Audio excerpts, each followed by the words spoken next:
Hi everybody. Right, I've got a very interesting, as usual, short dream, but I think it's a very interesting one this time.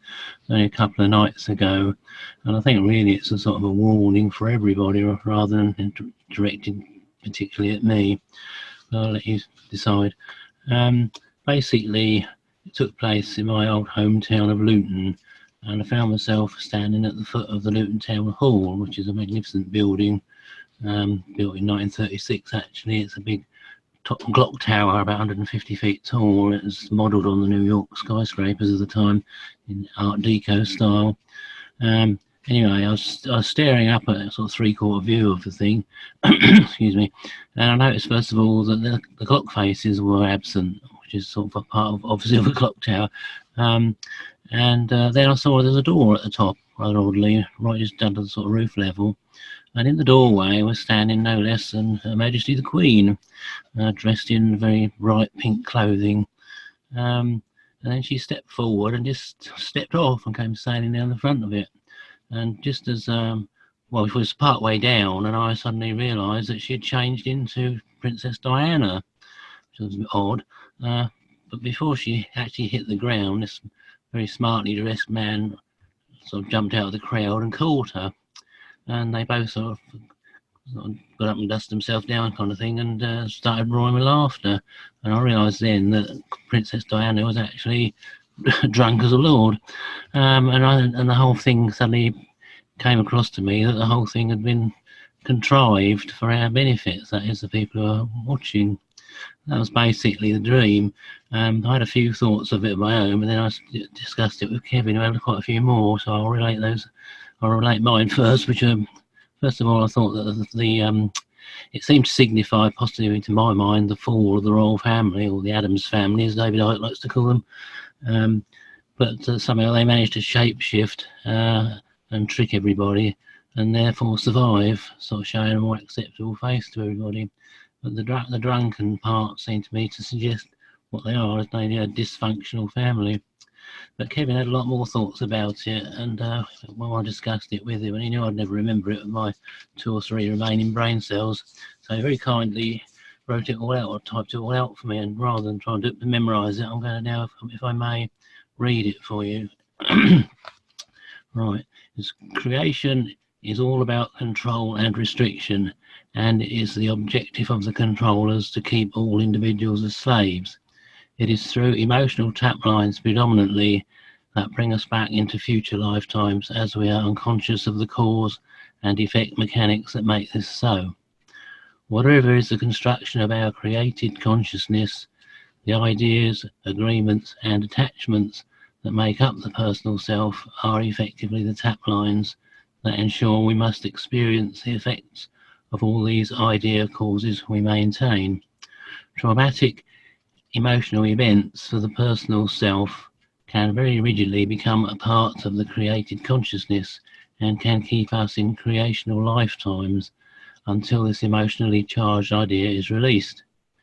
Consequently, the controllers will set up events that pull on the world's emotional strings, emotionally baiting events that cause reactions of anger, outrage and grief, such as the Twin Towers and the Notre Dame burning, etc.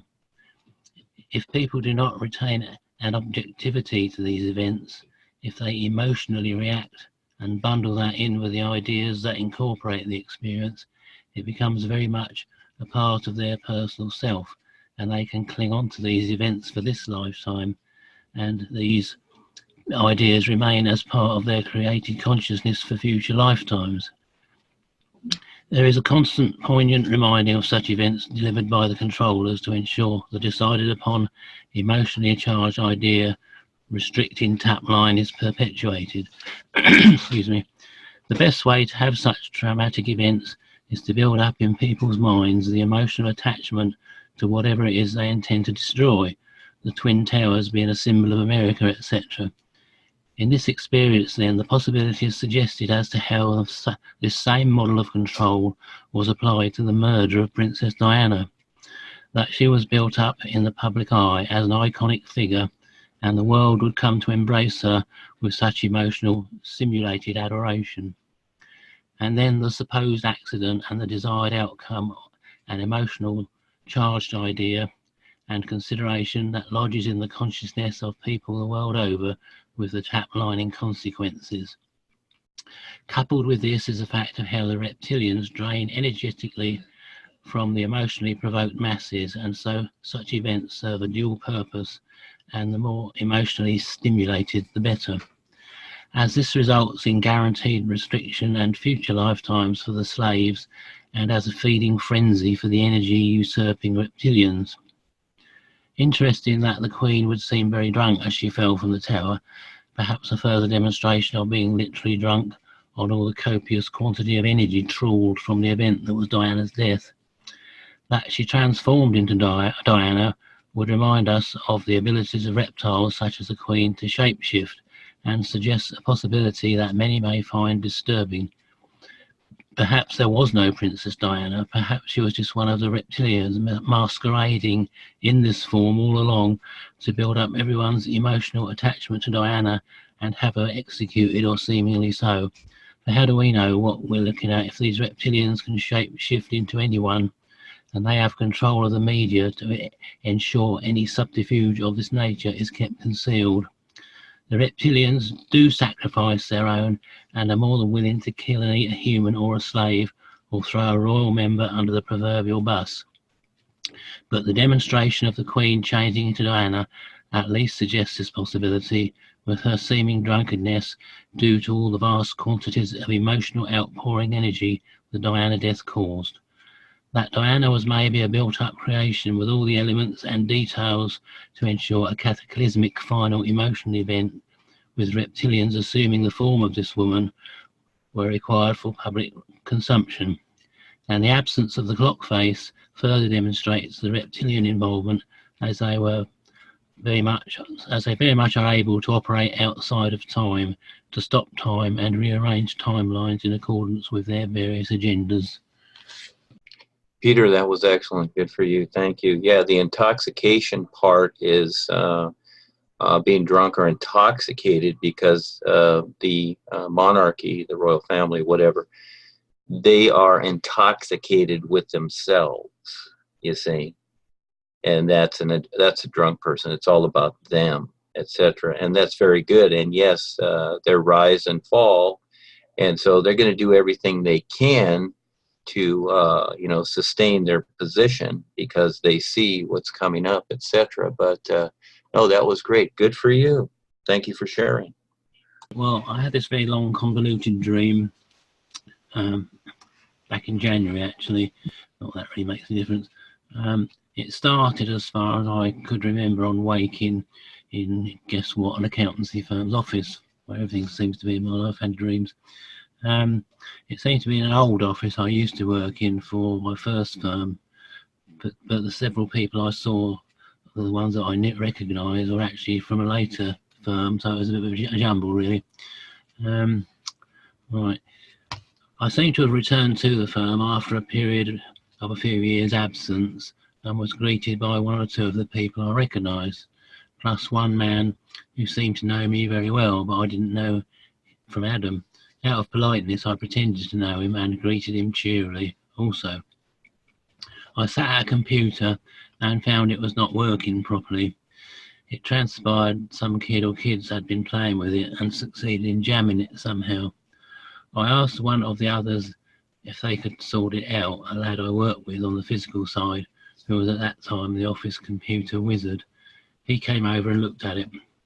The scene changed, though I was still in the same office building, and I seemed to be wandering from large room to large room, and in each saw spare items of furniture or equipment, and 2 or 3 men I did not know, discussing some impending event at the office.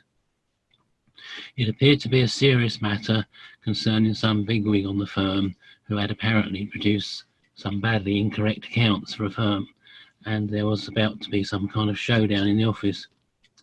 Walking on, I glimpsed a woman I knew and decided to go and talk to her about it all. As you'll guess, I'm reading this because that's so long I've got to write it down. I lost sight of her, but then caught up with her when I rounded a corner, and she was standing there at the top of some stairs. She greeted me and promptly fell down the stairs. I ran down after her and helped her up at the foot of the stairs. She was quite young and seemed unhurt. We spoke for a minute and continued together to wander round the building. We now seemed to be in a school and seemed to be lost in a maze of seemingly underground rooms. We followed another man and woman up a short corridor, but it proved to be blocked off, a total dead end. We all turned round and went our separate ways, although I still had the first woman with me. We seemed to somehow now be outside and confronted by a brown painted brick wall, partly covered by wild-looking bushes, and apparently a much older school building than the one we were in earlier. We found ourselves inside and saw a supposed teacher sitting in a small room with an open door. We went over to her and asked her what building we were in and where it was actually located. She responded, though I did not remember what she said, and promptly woke up. After first spying some kind of plaque on an opposite wall with a lot of words on it, I did not have a chance to read. So that's the dream. My own brief thoughts on it. Not up to much really. Evidently, I think obviously the staircase and going down the staircase seems to be going down to another level, or perhaps being drawn down to another level by the woman. Perhaps danger of sort of falling backwards in my personal evolution or whatever. Seemed to be, as Kevin sort of pointed out, the fact that so many of my dreams seem to take place in offices or indoors generally, that I seem to be stuck very much in creation and need to get outside in the dream world. They also pointed out that the computer screen being empty suggests at first sight no real tap lines are left, but then getting somebody to come and fix it sort of reverse the situation, as if I was sort of dearly hanging on to things. I think that's about all the thoughts we had on it between us, really. I don't know what Ryan can add to that, please. Yes, Peter, you're doing fine. You like those office experiences, don't you? I think I must do, because I can't seem to get away from them. I spend most of my life in an office, and most of my remembered dreams seem to be in them as well.